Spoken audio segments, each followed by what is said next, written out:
Yeah, it was an interesting discussion, and one of the things that struck me that this panel talked about is that San Diegans today are working a lot harder than previous generations, but financially they're in a lot worse shape.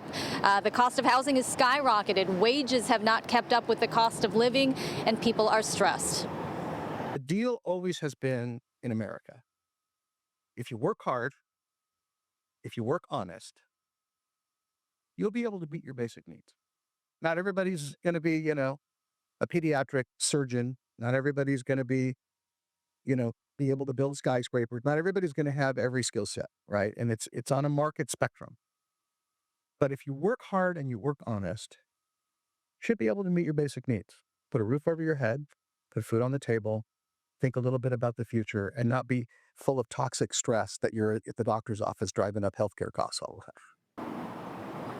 And State Senator Steve Padilla was the keynote speaker today, and he painted a bleak picture of what the future is going to look like if we keep expecting everyone to work 2 to 3 jobs here in San Diego just to provide basic needs. Now, this new report, the 2025 Real Cost Measure Report by the United Way of San Diego County, found a family of 4 needs to make $116,000 a year just to provide things like housing and food, but that 1/3 of families make about $50,000 less than that. And again, housing is certainly a big driver of this. One of the panelists talked about how the number of naturally affordable homes has dropped dramatically in San Diego in the past 25 years, and how we not only need to build more housing, but we need to build more affordable housing like townhomes, row homes, homes that people can buy, not just rent.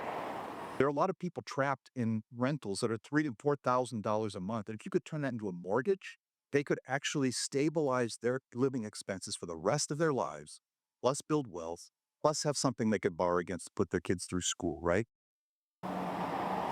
And something else they talked about today was just this stress, this cycle of working harder and harder and just not being able to make ends meet, and having this kind of dehumanizing effect and just the mental health toll it can take on people. So if you would like to read this report in its entirety, we have it up on our website, cbs8.com. Just click on this story. Anna and Carlo. It's so much information to process, and I think most people who see it are going, yes, that's my lived experience. That's what it's like here. Yeah. But what does the United Way plan to do with this report? How can they use it to make a difference in our community?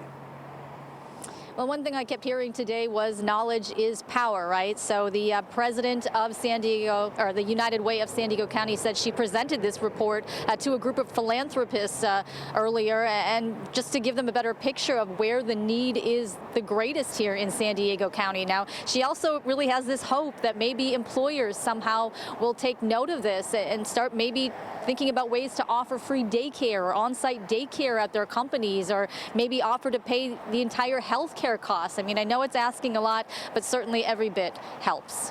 Yeah, we need some, not just to talk about what the problems are, but how we can come up with some solutions to make life more affordable, more livable for people here. Kelly, thanks so much for that.